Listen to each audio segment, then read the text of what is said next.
किस कदर खुश नजर आते हैं मेरे शहर के लोग, आज अखबार किसी ने ना पढ़ा हो जैसे। 77वें यौम पाकिस्तान का सूरज तुलू हुआ तो फिजा तोपों की जन्नाटेदार आवाजों से गूंज उठी। परेड ग्राउंड सजा, सलामी के चबूतरे बने, सबको ये दिन मुबारक हो। अर्ज़ वतन तुमको रहना है क़यामत की सहर होने तक। ये सब रहा अपनी जगह, कुछ बातें मैं आपके सामने रखना चाहती हूँ क्योंकि इस दिन की खुशी और जोश में शायद इन्हें नज़रअंदाज कर रहे हैं, लेकिन इन खुशियों में हम पाकिस्तान का वो चेहरा भी सामने लाना चाहते हैं जो पाकिस्तान का हकीकी चेहरा है और जिससे ये जो खुशियाँ सेलिब्रेट कर रहे हैं इनका दूर दूर तक कोई ताल्लुक नहीं है। मैं इस वक्त कोई मनफी तासुर देने के हक में तो नहीं हूँ नाजरीन, लेकिन जब तक हम अपने इर्द गिर्द मौजूद हकाइक को तस्लीम नहीं करेंगे हम कोई हकीकी तब्दीली नहीं ला सकते। इस 14 अगस्त को पाकिस्तान बने हुए 70 साल मुकम्मल हो जाएंगे। आज का पाकिस्तान क्या है, कैसा है, इसकी एक तस्वीर मैं आपके सामने रखती हूँ। हम समझते हैं कि नेटवर्क्स के जाल बिछाकर हम तरक्की कर रहे हैं, तो नहीं, हम असल में जवाल का शिकार हो रहे हैं। पाकिस्तान में तरक्की का पैमाना क्या है जरा हम आपको बताते हैं। इस मुल्क में आज भी कवानीन तो मौजूद है लेकिन इन पर अमल दरामद नापैद है। हम आज तक जुडिशल रिफॉर्म्स करने में नाकाम रहे हैं। आज भी इस मुल्क में फौजी अदालतों का क़याम नागुज़ीर है। दुनिया की छठी बड़ी आबादी वाले मुल्क के 2 करोड़ 26 लाख बच्चों ने कभी स्कूल की शक्ल तक नहीं देखी। 5 से 16 साल की उम्र के तकरीबन 44% बच्चे आज भी स्कूलों से बाहर हैं। दुनिया भर में बच्चों के स्कूल ना जाने वाले मुमालिक में पाकिस्तान सिर्फ नाइजीरिया से पीछे है। शरअ ख्वानदगी का जिक्र कैसे छोड़ सकती हूँ कि इसमें भी हमने सिर्फ 55% का झंडा गाड़ा है। हम वो लोग हैं जिन्हें ये तक नहीं पता कि हमारे मुल्क में लोग कितने बसते हैं। सकूते ढाका के वक्त हमारी आबादी 6.5 करोड़ थी और आज पाकिस्तान की आबादी एक अंदाजे के मुताबिक 19.5 करोड़ है। हम ये वसूख से इसलिए नहीं कह सकते क्योंकि हमें 2 दहाइयों के बाद तो कहीं जाकर मर्दमशुमारी का ख्याल आया है और ये मर्दमशुमारी भी शायद सिर्फ एक खानापुरी है क्योंकि बहुत से लोग इस पर बहुत ज़्यादा तहफ़्फ़ुज़ात का इजहार कर रहे हैं। जब हमें आबादी के सही अदाद शुमार का ही नहीं मालूम तो हम सहूलियात की फराहमी कैसे मुमकिन बना सकते हैं। सिन्फ़ नाज़ुब की बात करते हैं तो ख़वातीन के लिए पाकिस्तान बदतरीन मुल्क करार दिया गया है। 144 ममालिक में पाकिस्तान का नंबर 143वां है। सरकार ने अवामुन्नास की खिदमत का जो बेड़ा उठाया है वो तो सब जानते ही हैं। सरकारी अस्पतालों में मसीहा मौत के सौदागर बने बैठे हैं। बड़े बड़े नामवर अस्पतालों के थड़े कई अफराद की मौत के ऐनी शाहिद हैं, तो वहीं इन अस्पतालों की राहदारियों में मुस्तकबिल के कई अरस्तु, सुकरात और बिल गेट्स का जन्म हुआ है। दूसरी जानिब हर 1 लाख में से 300 माएँ बच्चों को जन्म देते हुए लुक़मा अजल बन जाती हैं। हमारे मसीहा दो की कीमत में 1 स्टंट लगाते हैं। हमारे हाथों आज ही की तारीख में सैकड़ों बच्चे थर में ग़ज़ाई और आबी क़िल्लत से मर गए हैं और यूनिसेफ कहता है कि दुनिया भर में 2040 तक हर 4 में से 1 बच्चा पानी की कमी का शिकार हो जाएगा। ये तो रही छोटी छोटी बातें। हम इतने बड़े बड़े मॉल्स बना रहे हैं, कौन सा ब्रांड है जो पाकिस्तान में नहीं मिलता? आप देखिए तो सही, हर बच्चा इंटरनेट यूज़र है, स्मार्टफोन्स का दौरा है। लेकिन रुकिए जनाब, एक साहिबान इक़्तिदार, अगर आप तस्वीर का दूसरा रुख देखें तो आप अपने इंसान होने पर शर्म महसूस करेंगे। ये तमाम तर सहूलियात और पुरतायुश अशिया जिनका मैंने जिक्र किया है ये सिर्फ 2% अशराफिया की खातिर है। बकिया 98% तो शायद जिंदगी की बुनियादी सहूलियात से भी महरूम है। आज भी ऐसे लोग मौजूद हैं जो कि खाने की तस्वीर देखकर ही खुश हो लेते हैं, मगर ये शायद एक बेमंतकी और लाहासिल बहस है। मैं पूछना चाहती हूँ कि क्या इस तफरीक की खातिर ये मुल्क बनाया गया था? क्या आज भी हमारे जहन गुलामी के शिकंजों में जकड़े हुए हैं? क्या है इस मुल्क का मुस्तकबिल? हमने इसके लिए आखिर क्या सोच रखा है, ये हम सब जानना चाहते हैं। 1947 में जो हमारी पहली कॉन्स्टिट्यूएंट असेंबली थी उसके टोटल मेंबरान थे 69, उसमें से 23 जो है गैर मुस्लिम थे। ठीक है, वो बनता है तकरीबन 24%। आज पाकिस्तान के 342 के हाउस में 10 गैर मुस्लिम हैं। ये हमने तरक्की की है, वो भी कोटा। जो वो बात है, एटमी बम की बात नहीं कर रहा हूँ, मोटरवे की बात नहीं मैं करना चाहता हूँ। 1940 और 47 में मशरकी पाकिस्तान हमारा हिस्सा था, मगर आज वो हम में नहीं है क्योंकि हमने उनका इतना इस्तेसाल किया कि उन्होंने सोचा कि हम बेहतर है इनसे मगरबी पाकिस्तान से निजात हासिल करें। 1947 में हमारी कौमी असम्बली में सरमायादार एक भी नहीं था, जागीरदार बहुत कम थे। कायदे आज़म, लियाकत अली ख़ान और जो बाकी हसरत मानी और बाकी जितने भी आप नाम ले, बड़ी लिस्ट जो बनती है, उनमें ज़्यादातर जो लोग थे वो वकील थे, वो प्रोफेशनल लोग थे। आज हमारी कौमी असम्बली में और सेनेट में 67% जागीरदार और बिग बिजनेस के लोग हैं। बिल्कुल। तो ये हमारी तरक्की हुई है। चौथी बात, हमारे यहाँ 5 दरिया बहते थे, हमने उनमें से 3 दरिया इंडिया के हाथ भेज दिए, आज हमें पानी का बहरान है। 1951 में सिर्फ 4 साल के बाद हमने बहुत कामयाबी से सेंसस करवाया। पाकिस्तान इंतहाई बहरान का शिकार था, लाखों लोग माइग्रेट होकर यहाँ आए थे, लाखों लोग यहाँ से चले गए थे, लेकिन इसके बावजूद हमारी रियासत ने 1951 में भी मर्दमशुमारी कराई, फर्दमशुमारी, और 1961 में भी कराई। अभी देखें 20 साल के बाद हो रही है, और वो भी फटीचर किस्म की सेंसस की जा रही है। करप्शन का बाजार गर्म है, तब नहीं था। अभी आपने बात की, पाकिस्तान सिर्फ यमन से ऊपर है। पाकिस्तान समझा जाता है कि तीसरा दुनिया का खतरनाक तरीन मुल्क है औरतों के लिए। इसके अलावा दहशतगर्दी का बाजार गर्म है। जो हम कहते थे कि हम इसलिए अलहदा मुल्क चाहते हैं कि हम आज़ादी के साथ अपनी इबादत नहीं कर सकेंगे, हमारी इबादत गाहें महफूज नहीं होंगी। आज हिंदुस्तान में, मैं उनको प्रोपेगेंड नहीं करना चाहता हूँ, आज हिंदुस्तान में मुसलमान बगैर किसी बंदूक के नमाज पढ़ने जा सकता है, अपना वो इमाम बारगाह में जा सकता है, वो ताज़िया निकाल सकता है। हमारे यहाँ ताज़िया और मस्जिद में जाने के लिए हमें बाहर सिक्योरिटी चाहिए। और बात, कल्चर और आर्ट की फ्रीडम थी हमें आज़ादी के वक्त, आज़ादी के बाद फिरका परस्ती का नामो निशान नहीं था। ठीक। और एक बात मैं फाइनल करना चाहता हूँ, फिरका परस्ती नहीं थी। आज हम 23 मार्च का दिन भी जिस तरह पाकिस्तान में मना रहे हैं, वो अफसोसनाक बात है कि आप 3 दिन तक मेट्रो बंद करें, वो रास्ते सारे बंद कर दें, आप टेलीफोन बंद कर दें, बंदूकों के साए में, और रास्ते बंद करके हम ये मना रहे हैं। हमारी अशराफिया ने जिसकी बात शहबाज शरीफ साहब कर रहे हैं, और वो उसका हिस्सा है, उस 10% का जिसने ये बर्बादी हमारे ऊपर नाज़िल किया है, वो आज उसकी वजह से हमारे तालीमी इदारे, आपने कह दिया है, हमारी सेहत की सहूलतें, उनका बेड़ा गर्क है। अच्छा, ये जो कोताही हमसे हुई है ना, इसकी एक निशानदेही तो रऊफ हसन साहब ने की है। मैं ऐड करूंगा एक छोटी सी बात। कायद-ए-आज़म साहब की पहली काबीना का वजीर खारजा एक सो कॉल्ड नॉन मुस्लिम था, वजीर कानून जो था वो एक सो कॉल्ड नॉन मुस्लिम था, और उस कंस्टिट्यूएंट असेंबली में जो लीडर ऑफ द ऑपोजिशन था वो भी एक हिंदू था। ये वो हक़ाइक़ नाज़रीन, ये वो पाकिस्तान की तस्वीर जो मैं आपके सामने रखना चाहती। जब मुल्क में हुक्मरान और क़यादत अहल हो तो काफ़ी मसाइल हल हो जाते हैं। आप क्या समझते हैं कि मौजूदा पाकिस्तान में हुक्मरानों की जो तरजीहात हैं, क्या वो अवामी मफाद के मुनाफी हैं?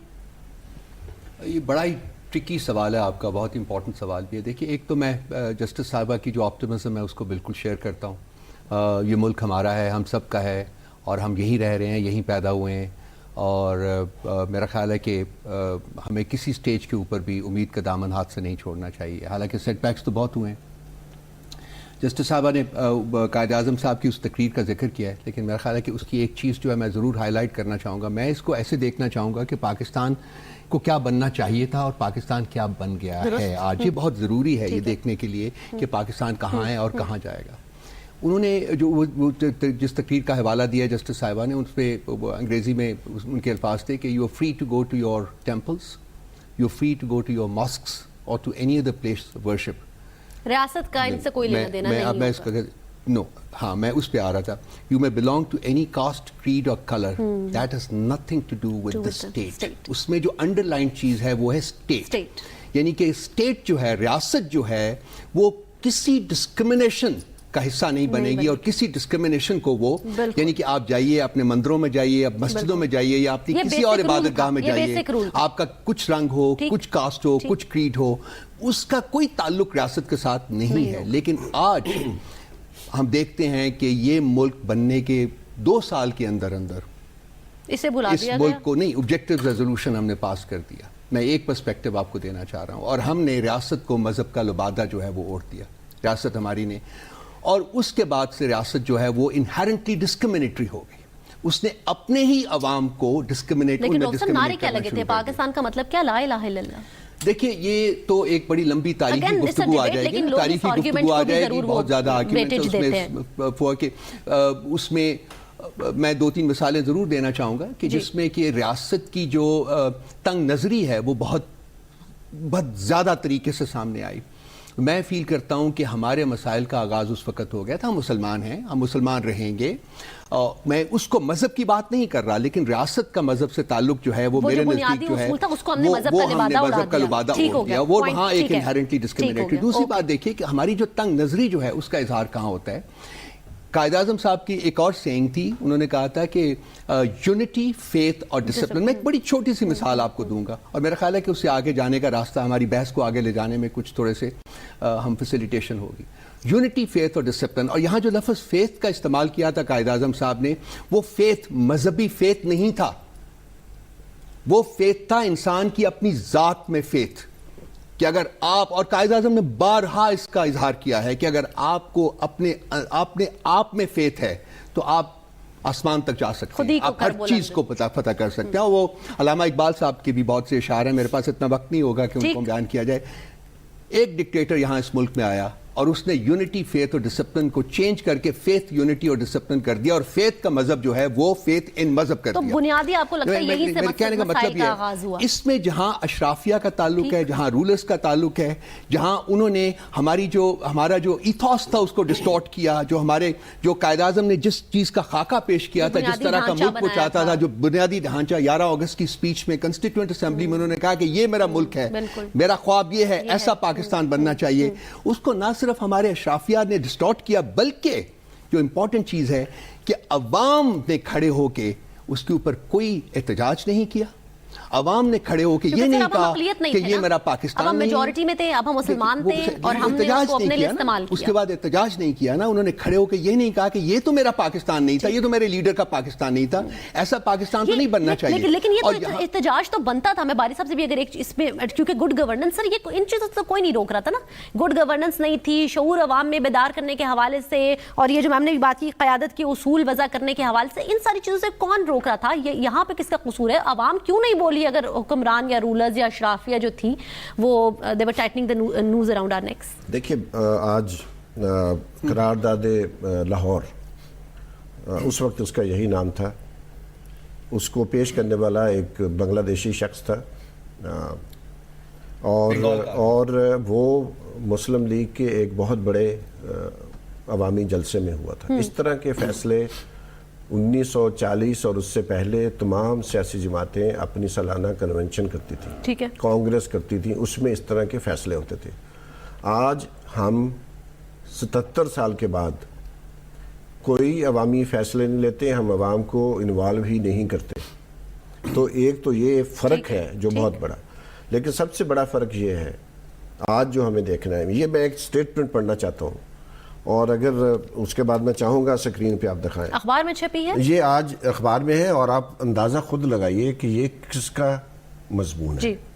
آج ہمارا وطن دو طرح کی ریاستوں میں بٹا ہوا نظر آتا ہے.